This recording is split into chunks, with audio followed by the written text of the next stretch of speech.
I just sold a ton of cards and I just made 87% of their market value. That's why I always say card show vendors are terrible.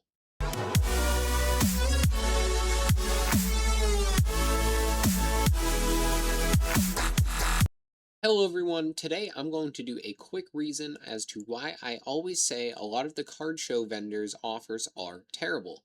And that is because I have done very well recently selling on TCGplayer. I've had quite a few orders, actually the forbidden number, one above 66. So I have some experience selling on here and I'm pretty consistently hitting 84 to 85%. But I recently just had a massive order where I got 87% of the value of my cards. And I'm going to break down the different orders that I have, of course, doing my best to get every single part of the analysis done, showing the fees, the actual prices that I sold them for, as well as any shipping costs and things like that. All right, this is our first example, and this was a very large volume sale. There weren't many too expensive cards in here, like over $10 level expensive. Our most expensive one was this Mew EX that we have right here. But as you see on our calculator over here, we got 86.5% just about. So let's break this down. I sold every single card in here for $220.75. And then I charged shipping for $2.49, making the order total $223.24. Now, of course, I'm selling on a website, so I'm going to have some fees, and the net amount will be about $193.02. If you look right here, we've already talked about this, it was about 86.5%. But if you want to see what I sold in here, I will let it go slowly down through here. 86.5% is really good, at least compared to a lot of other card shows. And now, if you're a vendor, 86.5% is really not good. But the thing is not everybody can vend. Not everybody is able to vend because of life events or things like that. So getting 86.5% isn't that bad. And I'm pretty consistently getting that many or that high a percent when I'm selling on TCGplayer. And I want to break this down a little bit further, so I will give a few more examples. Alrighty, let's go with example 2. In here I sold 8 151 booster packs. Now, do you notice anything wrong here? Do you see my numerator? Alright, that matches with my net amount. What about my denominator? Oh, I'm doing it only by product amount, not including shipping or anything like that. So I need to clear this out. But this is something that's really important when we're talking about this and actually reviewing the amount of money that you put in versus the amount of money you're getting out.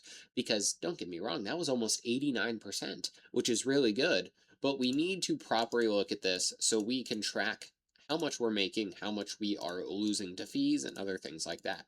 So we got about 86.5%. Still really good, and still above most offers you will get from vendors at card shows. So let's move into another example. Alrighty, here will be our last example, then we'll move into different types of routes for shipping. But here I sold a more expensive sealed product, and that was the Prismatic Evolutions figure collections. I actually ended up getting 4 of them from Target, and I got really lucky, and I sold them.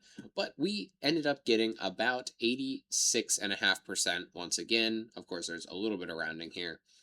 But sold it for 175, shipping costs, and then the order amount ended up being about 190, and I ended up actually making 163.28. Now, when we talk about this, it's very important to keep track of what you're selling because, of course, TCGplayer is nice to list your things on, but if you want to keep a full chart of your profits and your losses, this may not be the best place to do it solely, and I would recommend using like an Excel sheet or something like that to be able to properly track how much money you're making. I made a very good amount of money here because I bought them for about $80 each, and I actually ended up selling them for 163. Now, or excuse me, 175, and I made about 163. But remember, I need to pay for shipping and things like that, so I actually ended up pocketing about $150 from this, and that is still about a $70 increase. Now let's look at shipping really quickly, and this is a really important thing that I don't believe most people talk about, or if they do talk about it, it's more in a niche reseller kind of territory than it is for the regular people and regular populace in the hobby. So I use two different places to ship from. I use USPS, this is an American YouTube channel, and I use Pirate Ship. Now, I use both of them for a very specific reason.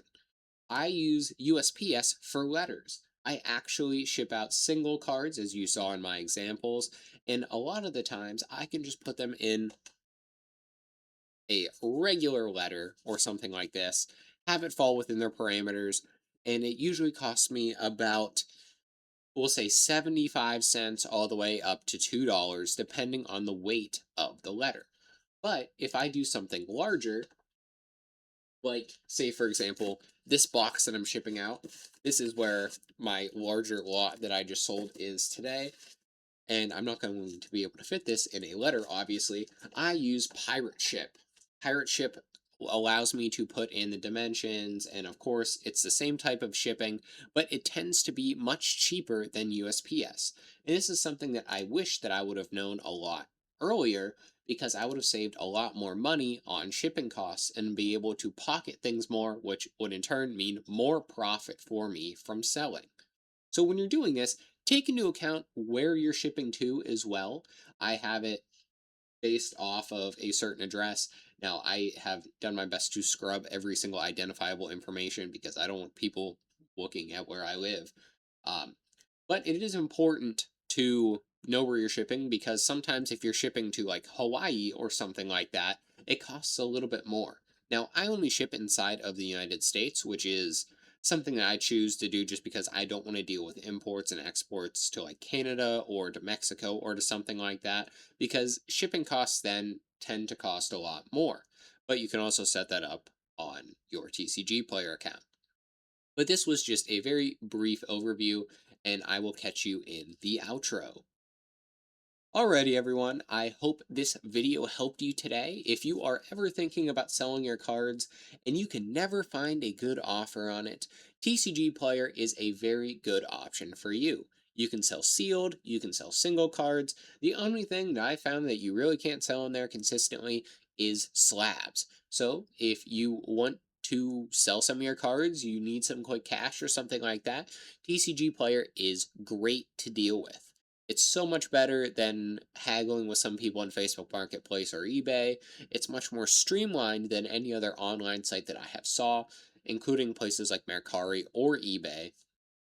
And if you really just can't ever get a good deal in person, I think this is a great alternative to that for making a lot of money on your cards and keeping close to the value of them, instead of getting lowballed and lowballed and lowballed in person.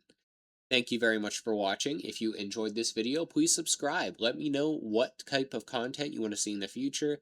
It may be a little rocky in the next month or two, including May and June, because I will have finals and I plan on going a family vacation. But please drop your decks below as well. I love playing viewer decks and I love experimenting with different things. I hope you enjoyed this video, and I hope to see you back very soon.